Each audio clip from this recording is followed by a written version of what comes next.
Question number 4. Do the Gospels contain eyewitness tradition?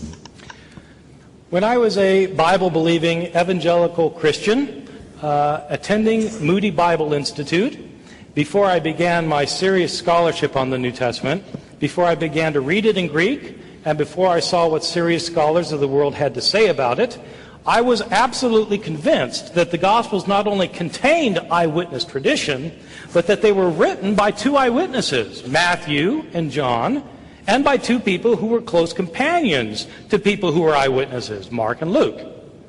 Intense research has a way of changing your mind about things. But I don't want you to think that this is a reason for you not to use your brain. Even if you are the most hardcore, Bible-believing evangelical on the planet, you surely think that God gave you a brain. Use your brain. Craig and I will agree on this. God gave you a brain to think with.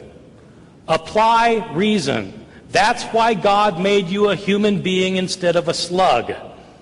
Don't be afraid of using your intelligence to find out the truth. The truth may not be what you were taught, but if it's true, you should believe it, not run from it. As I studied more and more using my intelligence as an evangelical, but also praying about it, I became convinced that the New Testament Gospels were not written by eyewitnesses or by people who knew eyewitnesses. The first point to make is the rather obvious one that the Gospels don't claim to be written by eyewitnesses. They are all anonymous. The titles in your Gospels, the Gospel according to Matthew and so forth, were added by later editors. They were not put there by the original authors. Second point, none of the Gospels claims to be written by the person whose name it bears. They don't claim to be written by eyewitnesses, and they don't claim to be written by people named Matthew, Mark, Luke, and John. Those are later traditions that were added to the Gospels. These traditions do not start appearing for about 100 years. Some people think that there is an early church father named Papias who attests to the witness of Mark and Matthew, but in fact there are very solid reasons for thinking that Papias, who lived around the year 120 to 140, is not referring to our Mark or our Matthew. The first time anybody refers to Matthew, Mark, Luke, and John by name is Irenaeus in the year 180, 100 years after these books were written. My understanding of the Gospels, as they've come down to us, is that they were anonymous, and we don't know their names, and they're not built on eyewitness testimony.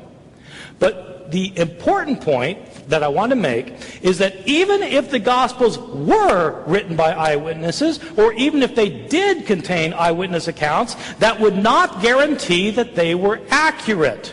Think about our legal system today. Are eyewitnesses always accurate in what they report?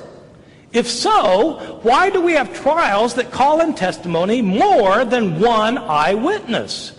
If eyewitnesses were always 100% accurate in what they report, we wouldn't need law courts. If we wanted to know what happened, we would simply ask somebody. Eyewitnesses do not always get all the information right. But even if they did, it wouldn't matter because the Gospels of the New Testament don't claim to be written by eyewitnesses, and in fact they were not written by eyewitnesses. The Gospel writers were living 40 to 50 to 60 years after Jesus died. They wrote the Gospels in Greek. Jesus' language was Aramaic. These Gospel writers were living in a different country. Decades later, where did they get their information from? They were not the followers of Jesus. They don't claim to be followers of Jesus, the disciples. They're written by later people, decades later, in a different language. Where did they get their information from? They heard stories about Jesus that had been in circulation year after year after year, decade after decade, down to the time that the gospel writers living in a different country, speaking a different language, heard the stories. What happens to oral stories when they are transmitted orally? They change. The gospel writers have discrepancies among themselves because the stories that were told and retold were changed over time, and the gospel writers themselves sometimes changed the stories. That's why there are discrepancies. That's why scholars might be able to tell you generally what Jesus was about. They can list 8 things that Jesus did, but they can't tell you the details and agree. Why can't scholars agree? Because there are so many discrepancies that the Gospels are not reliable.